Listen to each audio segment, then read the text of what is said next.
Okay, before we get to the food part of this, I learned something very interesting about you because, as I was just stating, I have followed your show, Good Eats, for some time now. And you actually began as a cinematographer and video director. How did you find your way to the kitchen?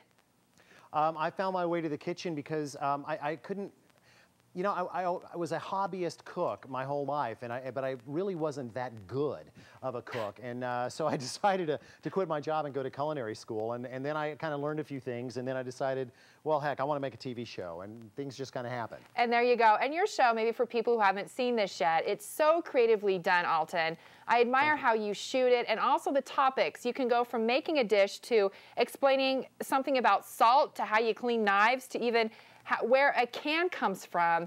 Right. What gave you this idea for this type of a show? And also, you write and produce this also. Right. I'm real cheap, so I like to do a lot of the labor myself so that I don't have to pay too many people money. You know, the show really came out of trying to make food more accessible and to make it easier for folks, which is a lot of what I'm actually trying to do this Thanksgiving. I've kind of got this outreach program going for guys. You know, Good Eats has gotten to a lot of people, but there's still some guys out there particularly that just will not go into a kitchen. And I'm trying to break through to them. And I think that the best way to do that is when I know they're at home, which is Thanksgiving, because they're home watching television, they're watching ball games. And because of that, they don't think that they should have to cook. But that's where I'm kind of trying to break this wall down here.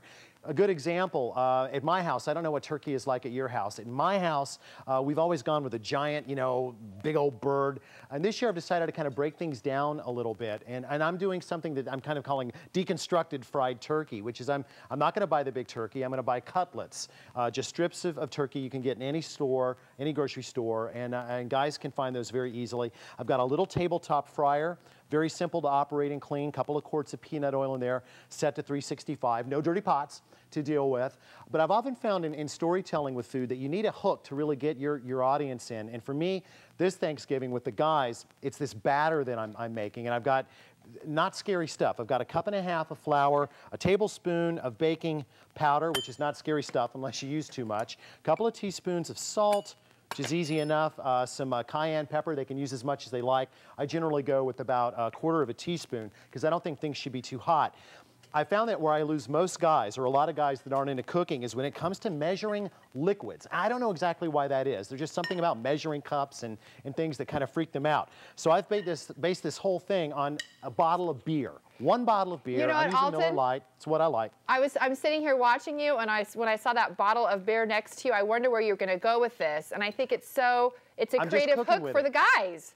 Because they're used to having this in their hands, so I'm just saying walk into the kitchen and pour it into a bowl. A lot of guys are probably going to say, you're wasting beer, but they make 6-packs, so it's okay. You just stir this for just maybe 10 or 15 seconds till the batter just starts to come together. Then all you've got to do is start throwing in the turkey. And I kind of work in stages. You just dredge it and drop it into that hot oil. I do about 5 or 6 pieces at a time. There's literally no real technique here, nothing to scare anybody away.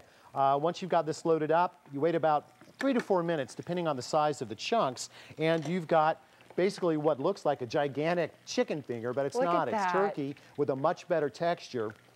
This year I'm serving that with a cranberry sauce. It's actually just canned cranberry sauce, a little honey, and half a bottle of beer, cooked down, brought to a boil, and left to cool. So easy ingredients, things that guys understand. My side dishes, most of them can be built the night before. I've got a tater tot blue cheese casserole, Brussels sprout slaw.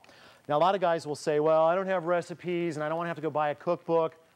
I put them all, or most of them at least, in this little flyer that is available in the beer aisle. And I know that every male in America knows where the beer aisle is. So all they have to do is look for the color blue and My Ugly Mug, and they'll have everything that they need there in the beer aisle. This recipe you can also get from altonbrown.com. So there are no excuses this year. No way. Guys can get in the kitchen and start taking a little bit of responsibility for their food. Well, and to watch you, too, and how you make this look so easy and so creative. It is easy. It is easy. And for a man that might be scared of the kitchen, as you were saying, anyone can do that.